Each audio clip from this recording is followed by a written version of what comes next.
একজন ভাই জানতে চেয়েছেন যে সাম্প্রতিক সময়ে একটি নিউজ দেখা যাচ্ছে যে জিনেরা মিষ্টির দোকানে এসে মিষ্টি খেয়ে যাচ্ছে, মিষ্টি কিনে নিয়ে যাচ্ছে।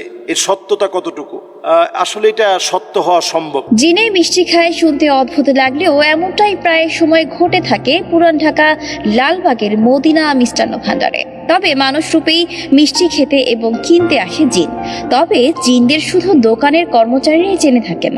দেখতে মানুষের মতো হলেও ব্যতিক্রমী সুগন্ধি ব্যবহার করে মিষ্টি কিনতে আসলে দোকান জুড়ে সুঘ্রাণ ছড়িয়ে যায়। আল্লাহ রাব্বুল আলামিন জিনদেরকে অনেক শেকেল এবং আশকাল দিয়েছেন। জিনেরা অনেক ধরনের রূপ ধরতে পারে। কোরআনুল কারীমের বক্তব্য হচ্ছে, ওয়ামা খালাকতুল জিন্না ওয়াল ইনসা ইল্লা লিয়াবুদুন।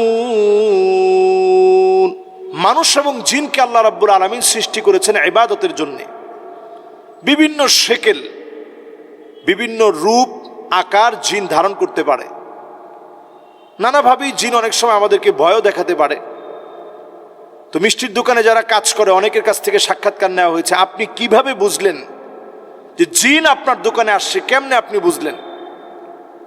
তো কয়েকজন ব্যক্তি বলছে যে আমি এইভাবে আইডেন্টিফাই করেছি যে তাদের শরীরের মধ্যে যে সুঘ্রাণ থাকে এটা অন্য সাধারণ মানুষের সুঘ্রাণের মতো না, অথবা তারা যখন আসে কোনো ছায়া পড়ে না, তাদের পাটা উল্টানো থাকে। এই আলামতগুলো দেখে আমরা আইডেন্টিফাই করতে পেরেছি যে এটা জিন। জিনরা অনেক রকমের হতে পারে। জিনদেরকে আল্লাহ রাব্বুল আলামিন তার ইবাদতের জন্য সৃষ্টি করেছেন। অনেক ধরনের রূপ ধরতে পারে। জিনেরা অনেক সময় সাপের রূপ ধরতে খুব পছন্দ করে। মানুষের আকার আকৃতি ধারণ করতে পারে। মানুষের আকার আকৃতি যখন ধারণ করে, স্বাভাবিক বেশভূষায় আমাদের মতোই চলাফেরা, আমাদের মতোই পোশাক পরিচ্ছদ, আমাদের মতোই কথা বলবে, আমাদের চারপাশে অবস্থান করবে এবং তারা টাকা দিয়েই মিষ্টির দোকান থেকে মিষ্টি কিনতে পারে। অনেক সময় অনেক দোকানদার বলেছেন যে আমরা দেখে যাই যে মিষ্টিগুলো একভাবে গুছিয়ে রেখেছি, এসে দেখি ওই মিষ্টিগুলো আর ওই রকম নেই। সব মিষ্টি আবার তারা পছন্দ করে না। বিশেষ করে রসমলাই, তারপরে রাজভোগ, এরপরে চমচম, এই জাতীয় দামি দামি যে মিষ্টিগুলো আছে, কাশ্মীরি কিছু মিষ্টি আছে, এই জাতীয় মিষ্টিগুলো তারা খুব পছন্দ করে। তো এই মিষ্টিগুলো স্বাভাবিকভাবেই জিনদের খাবার হচ্ছে। আমরা যেটা খেয়ে ফেলে দিই, যেমন হাড় অথবা কাটা, যেটা আমরা খেয়ে ফেলে দিচ্ছি, এটার মধ্যে আমরা কখনো পানি দিব না। আমাদের মাছের কাটা, মুরগির হাড় অথবা গরুর গোশত খাওয়ার পরে যে হাড়টা থাকে, এই হাড়ের ভিতরে যখন শুধু তারা হাত দেয়, আল্লাহ রাব্বুল আলামিন তৎক্ষণাৎ তাদেরকে রিজিকের ফয়সালা করে দেন। সুবহানাল্লাহ। আল্লাহ তাআলা এইভাবে তাদেরকে রিজিক দেন।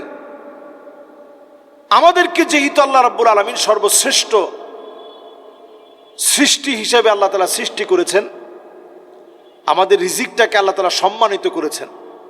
এজন্য যখন আমাদের মানুষের মতো কোনো আকৃতি তারা ধারণ করে, তখন সম্মানিত মানুষের যেরকম অভ্যাস, তারা এইভাবে করেই মিষ্টিটা গিয়ে সংগ্রহ করে। আবার যখন গোপনে আসে দুষ্ট প্রকৃতির যারা, তারা হয়তো চুরি করে নিয়ে যায়।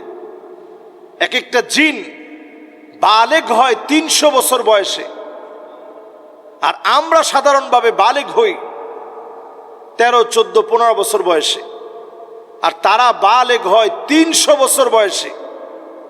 এক একটা জিন হায়াত পায় 2 থেকে 2,500 বছর, এরও উপরে।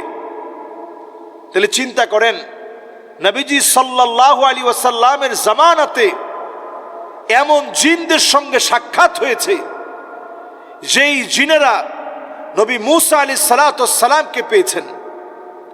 এমন জিনের সঙ্গে সাক্ষাৎ হয়েছে যেই জিন ঈসা আলাইহিস সালাতু ওয়াস সালামকে পেয়েছেন।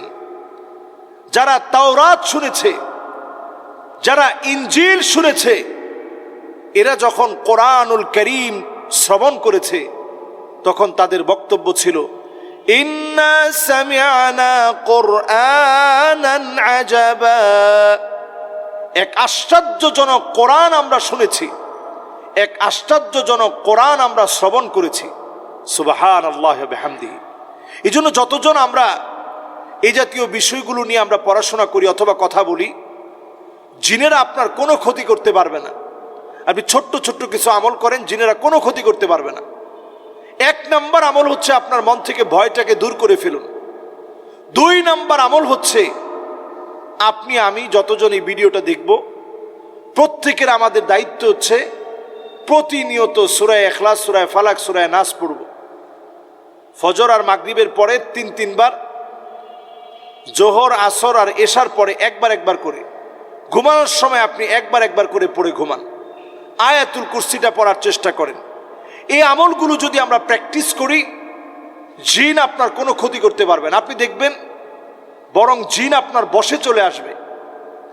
যদি আপনি নামাজ পড়তেছেন, দেখবেন সে এসে আপনাকে কোনো ভয় দেখাবে না। আপনি শুধু ভয়টাকে ছেড়ে দেন। আর যখনই আপনি টয়লেটে যাবেন, বাহিরে আপনি বিসমিল্লাহ বলেন। বাহিরে, ভিতরে গিয়ে না, বাহিরে বিসমিল্লাহ।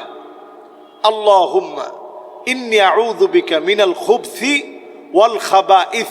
এটা টয়লেটের ভিতরে ঢুকতে ঢুকতে বলবেন না, বাহির থেকে বলবেন। কারণ আল্লাহুম্মা মানে হে আল্লাহ, ইন্নী আউযু বিকা আমি তোমার কাছে আশ্রয় চাই, মিনাল খুবসি ওয়াল খাবাইস যত খবিস, যত খারাপই আছে, যত অনাচারী পাপিষ্ট জিন আছে, এদের অত্যাচার থেকে পানাহ চাই। টয়লেটে সবচেয়ে খারাপ দুষ্ট জিনেরা থাকে, এজন্য আপনি পানাহ চেয়ে নিলেন। এই সময়টাতে আমরা এই দোয়াগুলা পড়বো একবারে মনোযোগ সহকারে, এবং বের হয়ে গুফরানাক আপনি দোয়াটা পড়েন। এবার আপনি ডান পা দিয়ে আপনি বের হন, বাম পা দিয়ে ঢুকবেন, ডান পা দিয়ে বের হবেন। ঘরে যেতে আপনি সালাম দিবেন, ঘর থেকে বের হতে বিসমিল্লাহি তাওয়াক্কালতু আলাল্লাহ বলবেন। পাকঘরে জিনদের একটা দুষ্ট চক্র থাকে, আগুনের চারপাশে, যেগুলো আগুনের ইবাদত করতে থাকে। জিনদের মধ্যে অগ্নি পূজারী আছে, খ্রিস্টান আছে, ইহুদি আছে, হিন্দু আছে, মুসলিম আছে। তো যেগুলো অগ্নি পূজারী মাজুসি যেই জিনগুলো, এরা পাকঘরে বেশি থাকে, আপনার ক্ষতি করার চেষ্টা করবে। এজন্য আপনি পাকঘরে যাওয়ার সময় বিসমিল্লাহ এরকম আওয়াজ করে বলেন, আউযু বিল্লাহি মিনাশ শাইতানির রাজিম। আপনি আওয়াজ করে বলার চেষ্টা করেন, দেখবেন জিন আপনার কোনো ক্ষতি করতে পারবে না ইনশাআল্লাহ। তো সার্বিক এই বিষয়গুলো যখনই আমরা শুনি, দেখি, আমরা সেই সময়ে নিজেদের ব্যবসা প্রতিষ্ঠানকে হেফাজতে রাখার জন্যে আয়াতুল কুরসি পড়ে, যেমন ধরুন আপনার মিষ্টিগুলো এলোমেলো হয়ে গেছে, কয়েক কেজি মিষ্টি মনে হচ্ছে যেন মিসিং হয়েছে, এই অবস্থায় আপনার আমার দায়িত্ব হচ্ছে আয়াতুল কুরসি পড়ে দোকানে একটু ফু দিয়ে চলে যাওয়া। রাসূল করিম সাল্লাল্লাহু আলাইহি ওয়াসাল্লাম বলছেন, ফালা ইয়াজাল আলাইকা মিনাল্লাহি হাফিজ। আল্লাহর পক্ষ থেকে একজন ফেরেশতা নিযুক্ত হয়ে যাবে, যিনি আপনার জন্য জিম্মাদার হয়ে যাবে, আপনাকে যেন কোনো ক্ষতি জিন করতে না পারে, আপনার কোনো জিনিসের ক্ষতি যেন করতে না পারে। এজন্য আয়াতুল কুরসি পড়ে ফু দিয়ে গেলে আপনার নিজের ক্যাশ, আপনার নিজের ক্ষয়ক্ষতি থেকে আল্লাহ তাআলা আপনাকে হেফাজত করবে, আপনার ব্যবসা ভালো চলবে ইনশাআল্লাহ। আসসালামু আলাইকুম ওয়া রাহমাতুল্লাহি ওয়া বারাকাতুহু।